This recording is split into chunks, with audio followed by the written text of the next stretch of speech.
And the last verse that I want to bring up that I think was very, very crucial in my deconstruction was probably the most famous verse in the Bible, and that's John 3:16.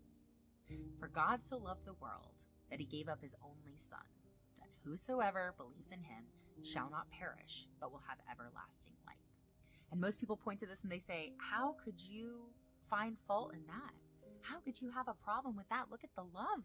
I don't think he was loving the women that he was forcing into marriage with men that assaulted them. I'm not seeing the love God has for the world. It's really not that much of a gift. It's not that much of a display of love when it was never necessary to begin with. There's a good reason that the cross makes no sense to her. This is that reason. Let's say you're a doctor. In front of you is a gentleman who looks incredibly healthy, goes to the gym every day, but you know he's going to die in 2 weeks. You've got x-rays that show poison seeping through his system. You've got a cure in your pocket. Do you give him the cure or show him the x-rays? For me personally, I'd probably just give him the cure because I'm a doctor and I could. You know what's going to happen? He's going to say, I don't want your silly cure. I'm healthy, I'm well. What do you give me a cure for? I'm not sick. If he thinks he's well, he's going to reject the cure. If a doctor knows what he's doing, he'll show him the x-rays, make him sweat a little, make him a little scared to a point where he says, wow, doc, this is serious, I'm dying. What should I do? Now he's ready for the cure. Now he's going to appreciate it and appropriate it. Does that make sense? Yeah. And that's why the cross makes no sense. If she's not aware of the disease, why then does she need a cure? Like most other people, no doubt, she thinks she's morally healthy. Modern evangelism's failure to do what Jesus did and use the law to bring the knowledge of sin has not only made the gospel irrelevant to millions, but it's filled the church with false converts, some of whom fall away and in some cases become justifiably bitter. The other thing I heard...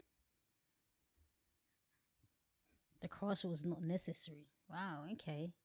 And this is a total rejection of the gospel because John 3:16 is the gospel 101. For her to say the cross was not necessary, that is a full rejection of the gospel itself. Like I always say, and I'll keep on saying, sometimes as Christians, yes, we will bombard them, we will counteract that with a lot of Bible passages, but sometimes it is not as if that these people do not know the Bible or the verses. They do, but sometimes it's just lack of understanding. And sometimes it's like, hey, I don't see God being good here.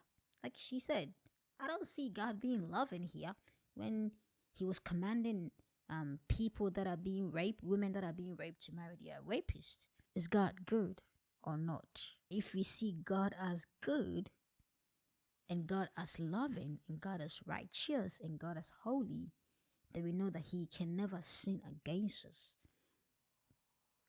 Even though we deserve everything that comes to us. But he's done everything to provide a way for us. We are entitled to our opinions. We are entitled to our beliefs. We are entitled to our reasoning because that is how God has created us. He has created us free. He has created us with reasoning, with mind, with soul.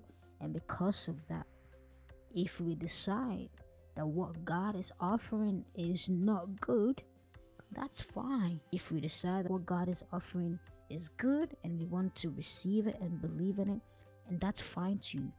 But sometimes as Christians, we just have to stop guilt tripping people because not all will be saved. Bible tells us, even our very family members, the people that we love so dear, they will not believe, they will not get saved. Our friends, they will not believe, they will not get saved. Why? Because it is what they've chosen to believe. So that is fine.